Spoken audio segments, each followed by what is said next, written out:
Hello guys! Ngayong araw meron na naman nagbibita sa atin. Ka-unwind kami sa dagat kasama aking pamangkin. Syempre, bago kami pumunta sa dagat, bibili muna kami ng mga dadalhin namin. Kaya tara, samahan niyo ako. Dito pala kami bibili ng mga kakainin namin. Kasi bukod sa sariwa ang paninda, murang-mura pa. Mili kami ng manok, gulay at isda. Sheesh! Sobrang busog na naman tayo nito mamaya. At bago magtuloy-tuloy ang aming biyahe, inutusan muna kami kumuha ng lechon. Nagulat ako kasi meron palang lechon na kainan mamaya.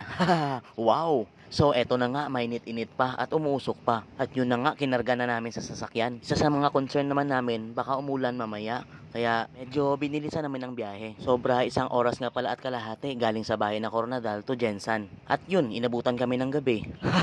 Sobrang layo pa ng dagat galing ng Coronadal. Kaya i-enjoyin natin tong gabi na to kasi minsan na kami maligo sa dagat. Kaya't ang una kong ginawa, pinasok ko muna lahat ng gamit sa loob. At sa wakas, nakarating na rin kami. Sobrang pagod, kaya mapapadami talaga yung kain nito natin mamaya. At sa pagpasok namin, inikot-ikot ko muna yung lugar. Ng malayong biyahe, nirelax ko muna yung sarili ko. Sa sobrang excited ng aking pamangkin, nauna ko na siyang maglaro kasi hindi niya na mapigilan magtampisaw sa dagat. Ang sunod ko na ginawa habang naghihintay kami ng pagkain, ikot-ikot muna kami. At sobrang kada at sobrang lawak para ng lugar na ito. Maraming pwedeng tambayan at may ikot-ikutan. Sobrang nahaliw ako. Kahit ako lang mag-isa naglalakad, nag-e-enjoy ako. Gandahan pala sa lugar na ito ay pwede kang umorder gamit lang ito. At pumasok na rin ako sa kanilang lobby para magtanong kung saan ang pinareserve namin na kwarto. Medyo natagalan akong tumambay dito. Ang ginawa ko na lang, nag-relax at nagpahangin muna dito. At sa wakas, sa aking paghihintay, pagdating ko sa aming cottage, nakaredy na pala ang lahat ng pagkain. Sobrang natuwa ako. Sa sobrang daming pagkain, di ko alam kung anong uunahin ko. Kaya halos lahat, kinuha ko na lahat. Kaya tara, kainan na. Di muna ako kumuha ng rice kasi diet ako ngayon.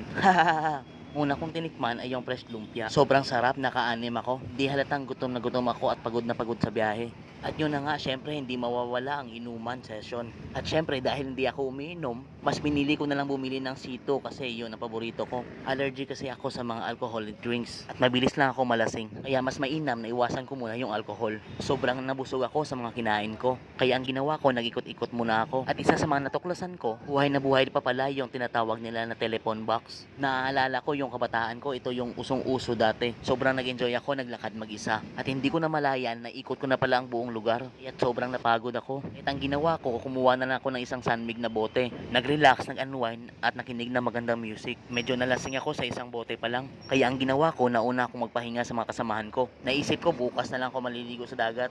Ang ginawa ko, nag-movie na lang ako mag-isa. At yun na nga, nakaramdam ako ng pagod. Kaya ang ginawa ko, uminit na lang ako ng tubig. At para makapagtsaan na rin. At para matunaw din ang mga kinain ko. Kasi sobrang nabusog ako. Dito na lang ako nag-focus uminom kasi uminom ako ng alcohol. At hanggang nakafeel ako ng pagod, naisip ko tuloy na mag-shower na lang muna ako bago matulog. Maganda ang nakuha naming kwarto kasi sobrang lamig ng kanilang tubig. At sa wakas nakapag-shower na rin. At habang pinapatuyo ko ang aking buhok, sobrang antok na ako. Kaya't mauna na akong matulog kasi maaga pa bukas. Kasi naisip ko mas maagang maligo sa dagat, mas maganda. So hanggang dito na lang tayo mga par. Bukas ulit. Good night!